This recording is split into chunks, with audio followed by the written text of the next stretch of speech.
Nias adalah suatu pulau yang menjadi bagian dari Provinsi Sumatera Utara. Nias dikelilingi oleh lautan, sehingga tidak heran bila terdapat banyak pantai di Pulau Nias.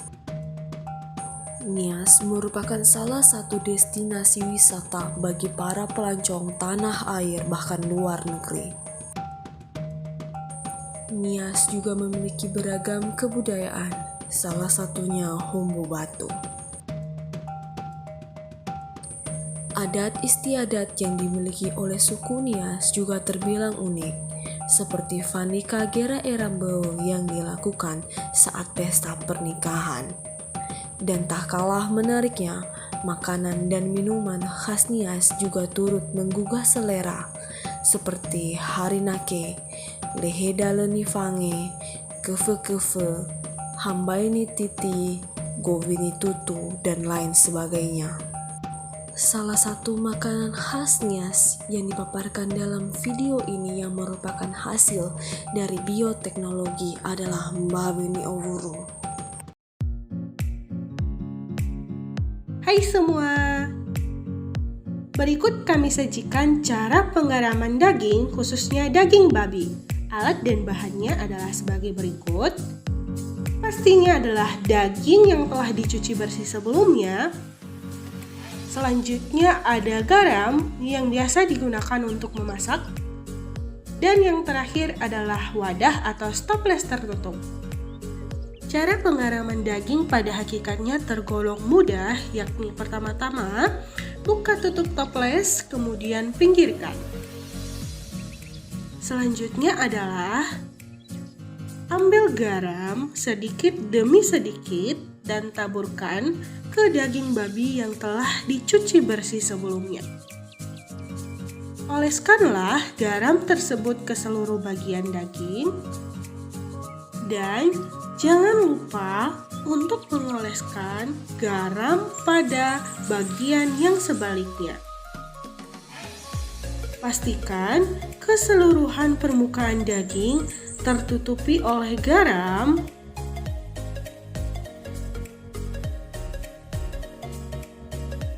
Jika pengolesan garam pada seluruh bagian daging babi telah selesai seperti ini, maka masukkanlah daging babi ke dalam stoples.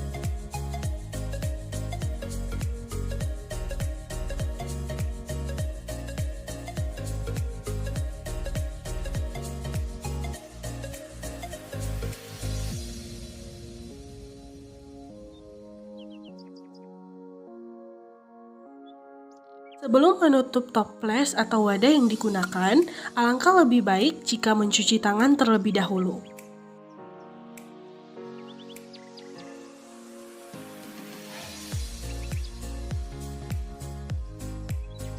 Dengan demikian, proses penggaraman daging babi telah selesai. Inilah tampilan setelah 1 jam proses penggaraman.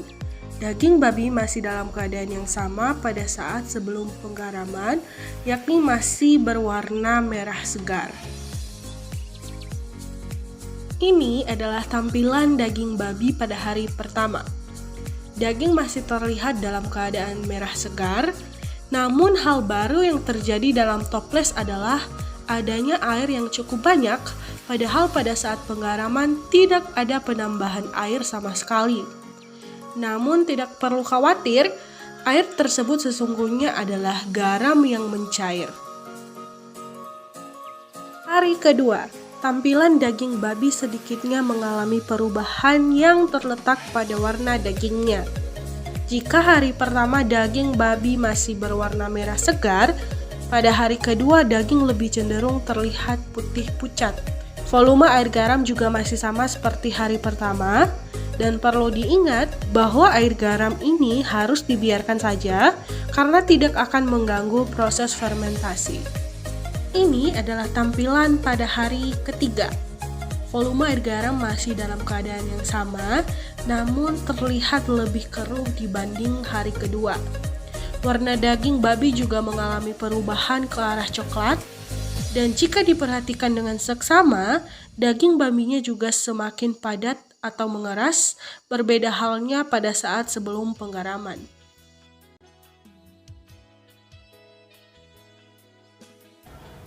Cuci daging niowuru dengan air bersih, kemudian dipotong menjadi bagian-bagian kecil. Setelah itu, rebuslah niowuru selama kurang lebih 10-15 menit. Bumbu yang perlu dipersiapkan adalah cabai rawit hijau, bawang merah, bawang putih, dan juga bisa menambahkan penyedap rasa lainnya sesuai dengan selera masing-masing. Setelah itu, yang perlu dilakukan adalah menghaluskan bumbu.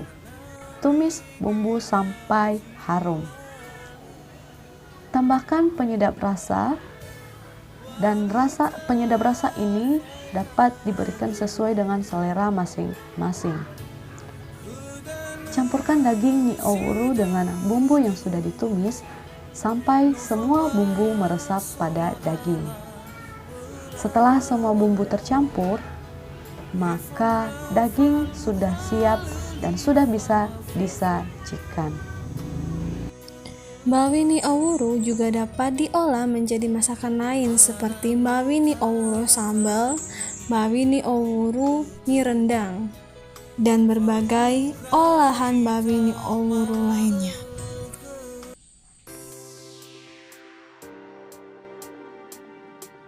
Nah, setelah mengetahui dan setelah menyaksikan proses pembuatan bawi niowuru, maka perlu kita ketahui bahwa teknik fermentasi penggaraman pada bawi niowuru ini dilakukan dengan cara mengolesi garam dapur pada seluruh bagian daging secara merata. Dan setelah melakukan penggaraman tersebut, maka daging yang sudah diberikan garam akan disimpan di dalam wadah tertutup di dalam jangka waktu beberapa hari. Selama proses fermentasi penggaraman dilakukan, maka sebaiknya tutup wadah tidak dibuka. Hal ini bertujuan agar menghindari masuknya bakteri atau terkontaminasinya daging pada bakteri lain yang dapat menyebabkan proses fermentasi penggaraman gagal.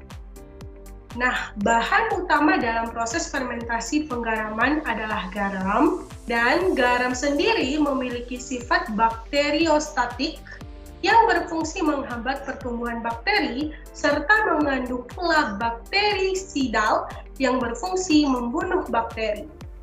Penggaraman pada daging babi membantu mengendalikan pertumbuhan mikroorganisme atau bakteri yang menyebabkan percepatan proses penyusukan pada daging babi.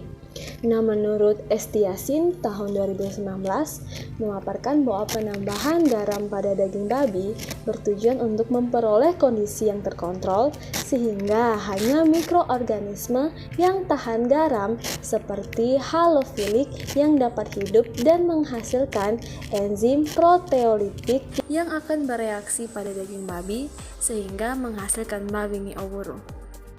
Enzim proteolitik yang dihasilkan oleh bakteri halofilik akan memecah protein menjadi asam amino, khususnya asam glutamat yang berperan dalam pembentukan rasa gurih pada makanan. Asam glutamat ini secara alami dimiliki oleh daging dan bahan makanan dari laut.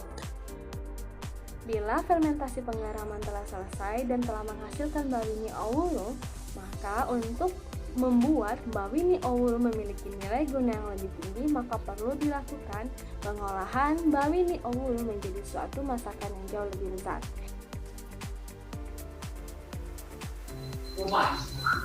Ibrani pasal 1 ayat 2-3a mengatakan bahwa maka pada zaman akhir ini ia telah berbicara kepada kita dengan perantaraan anaknya yang telah ia tetapkan sebagai yang berhak menerima segala yang ada.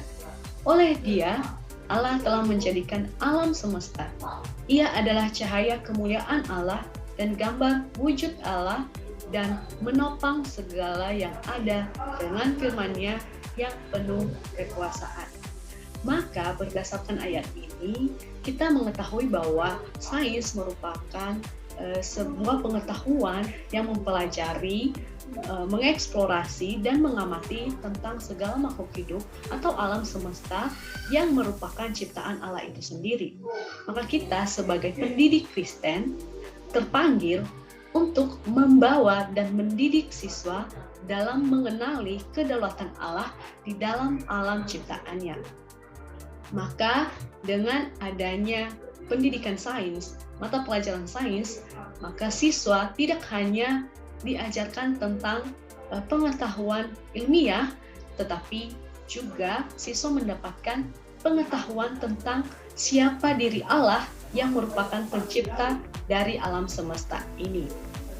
Maka dengan adanya wawasan Kristen Alkitabiah yang diberikan pada saat pembelajaran berlangsung, maka siswa dibimbing, diajak, dan dituntun untuk mengenal siapa diri Allah. Yang hal ini merupakan tujuan dari pendidikan Kristen, yaitu membawa siswa di dalam pengenalan akan Allah.